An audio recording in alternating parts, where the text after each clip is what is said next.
This book is called A Guest for the Night, and it was translated from Hebrew, and I feel that one can definitely see that it feels like an older English. I found the book very interesting, but it's hard to follow at times. It opened my eyes to so much of that time period, to see that most Jews were observant, and how people suffered and had very little, even with what to warm their houses. It was first printed in 1939, and then it was reprinted again in Hebrew, and then it was revised and edited again in 1953. It also was a Nobel Prize winner, so that was exciting as well. And we're introduced to what a Yid's life was like back then. And if this is missed to know that it was because of pogroms in the town happened, and the Cossacks either destroyed it or stole it.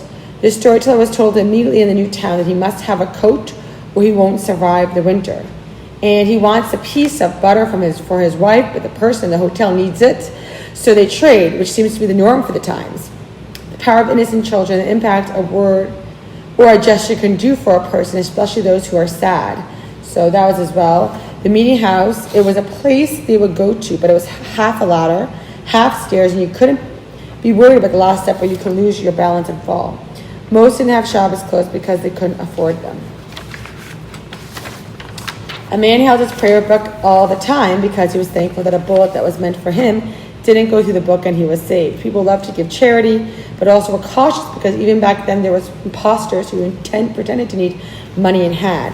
They had other shuls that some were not invited to. For example, the tailors worked for the Polish authorities.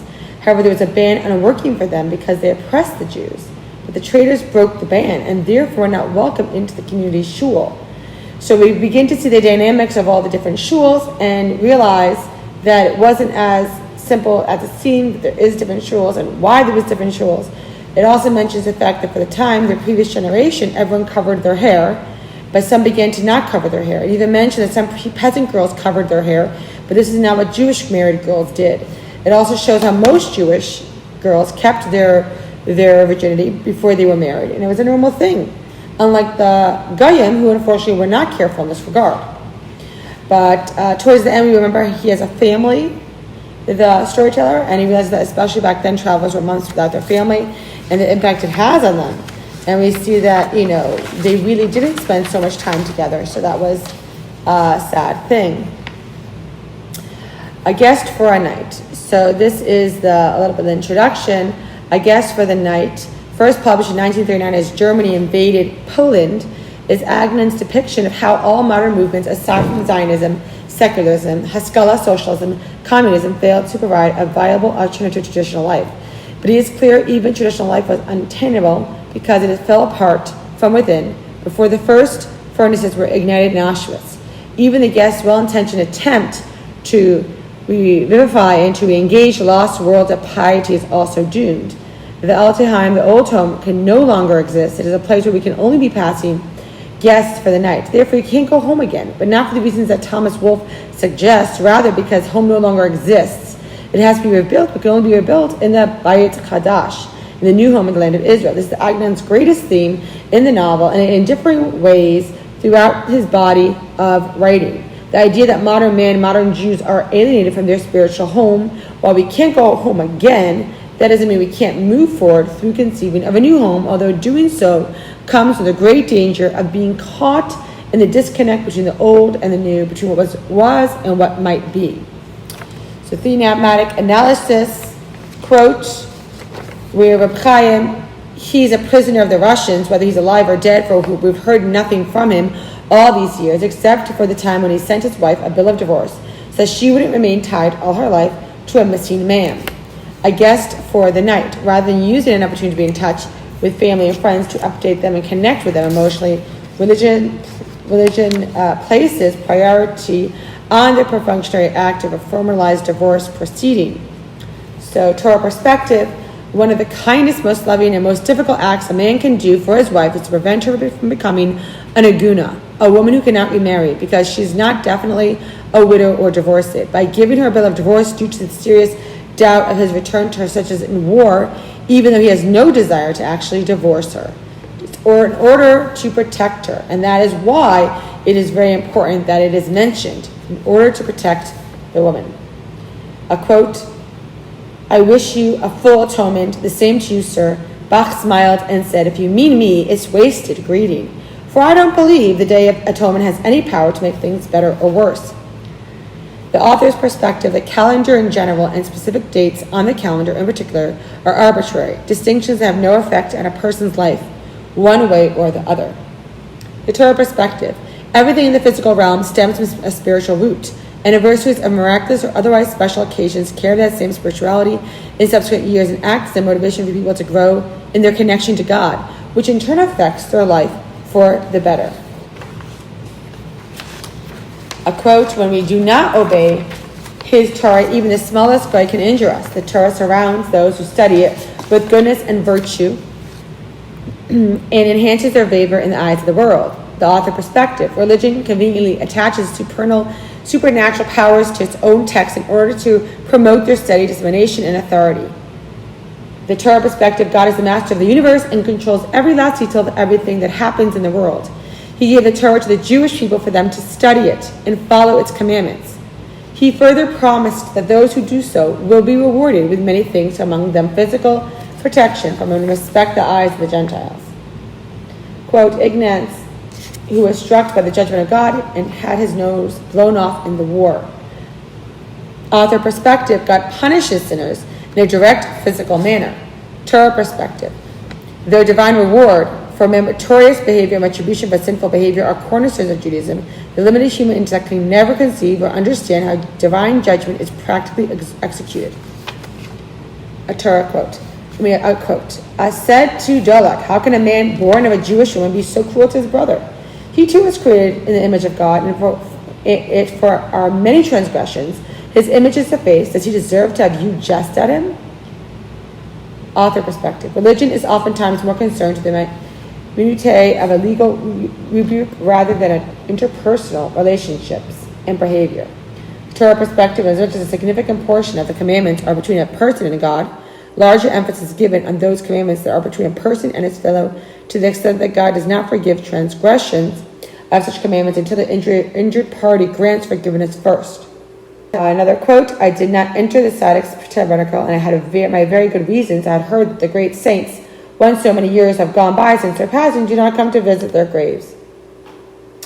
The author perspective, righteous departed have autonomous power to grant wishes or otherwise help those who pray to them, and the central conduit for those prayers is their gravesite. Therefore, if enough time has elapsed since their passing and they no longer visit there, visiting and praying there has no effect. Torah perspective, God is the only one who controls everything, anything and everything. The main purpose of visiting the burial site of a righteous person is a natural inspiration to take their example and to be a better servant of God. In addition, because such a site is holy due to who is buried there and the fact that prayers were offered there, it is a auspicious location to pray to God for salvation. In fact, the traditional liturgy for the resting place of the righteous is specifically written in that way. A quote, "And it was the Baal Shem to replace our right with the right of the exiles of Spanish descendants of the lords and nobles of the tribe of Judah, because he saw that we were approaching the end, and the kingdom of the house of David was destined to return to its glory. He ruled that men should pray in the manner of David, peace be upon him, like a king's servant who directs to act according to the words of the king." Author perspective, Hasidic philosophy changed authentic Judaism's most fundamental beliefs and practices, uprooting thousands of years of tradition. The Torah perspective, Hasidic philosophy is rooted in traditional Torah sources going back to Mount Sinai. In fact, being most closely associated with Jewish mysticism, it is practiced privately by the righteous of every generation for thousands of years before being revealed by the Baal Shem Tov to the masses. The resulting innovations in prayer, rites, and other customs were therefore in full keeping with Jewish law and custom. Quote, "A rabbi, saved me for 3 days. Now my daughter is in the grip of labor pains." His piety was aroused, and he said, "The new interpretations I have written today in the book will help the woman to bear in comfort." No sooner had the words left his lips than she bore a male child. The author perspective, rabbis, especially those who produce novel on Torah, have the power to effectuate positive or negative occurrences due to their spirituality. Torah perspective, God is the only one who controls anything and everything in the world. The role of rabbi or teacher is to guide each person to the strongest possible relationship with God in order to facilitate that person's most fervent divine service. Quote, and I would enrage him when I admitted part of his argument and said that there is no need for kings since the king Messiah is destined to reign over the whole world. How many years have passed since that time? How many kings have tumbled off their thrones and still the son of David has not come? The Messiah, son of David, has not yet come, and the land of Israel has not yet spread into all other lands, but this man has come back, and he is now in Zebush. Torah perspective. The author perspective. The idea of Messiah and a Torah he will ensure in our man-made fairy tales to keep people focused on living a religious life rather than facing the world in a practical manner. Torah perspective, the divine promise of the coming of the Messiah is both a logical and textual certainty. The fact that his arrival has yet to occur and now many mitigates or eliminates its validity or eventuality. In fact, one of the divine tests of our faith is the delay of his arrival to see whether or not it will continue to await his coming every day. As most of my studies, I went back to the hotel. The whole town was asleep except for the rabbi's house. It seemed that he too spent his nights studying Torah. Perhaps he was only writing his own Torah about the Torah so that I had preserved the world alone. Author perspective. Rabbis are more interested in using the Torah for their own self-aggrandizement rather than just studying and teaching it to their congregants. Torah perspective. Torah study maintains the world's existence because the world was created in order for Torah to be implemented in the material realm. Through proper understanding of Torah, it is only possible with explanations from divinely inspired sages. It's imperative to maintain ultimate humility when learning and teaching Torah. There are other people in Zebush with whom we have had to do and with whom we have not yet written, such as Reuven and Shimon, Levi and Yehuda, or the tailor and his wife, or the old man who made a key for our old Beit Midrash, or the people of Gedronia, or all the other sons of Zebush. But there is a covenant made for the land of Israel that whoever does not sit on the land is forgotten in the end. But everyone who has the privilege will be remembered and reign in the land, as it says in Yeshayahu, everyone is written for life in Jerusalem. So the author perspective, the ultimate goal and accomplishment in the life of a Jew is to live in the land of Israel. Everything else eventually becomes irrelevant. The Torah perspective on this. The soul descends into a body in order to serve God through his commandments. And while there are many commandments to be done if one lives in the land of Israel, there's no commandment or requirement to do so. Only if one happens to live there. Through direct choice or other circumstances is he obligated in such commandments. Yeshayahu's cited statement promises that all those who are or were righteous will be brought to Jerusalem. Not that all those in Jerusalem are automatically righteous because of their location. In fact, the rise of Zionism is closely associated with a decrease in observance of Jewish law in achieving divine righteousness. So as we saw from the book, there was many beautiful different points on it.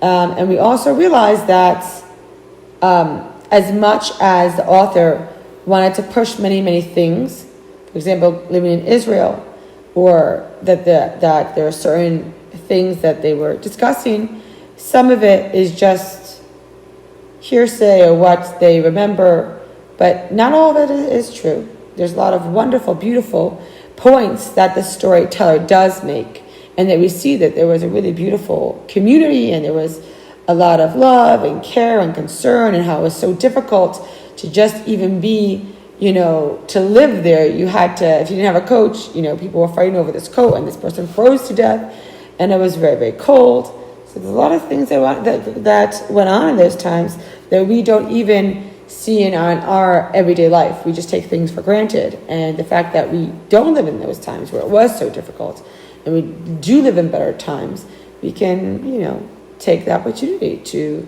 be more kind to our neighbors and learn more Torah and do more things to help better the world and mankind. And to do our part. All right, thank you very much.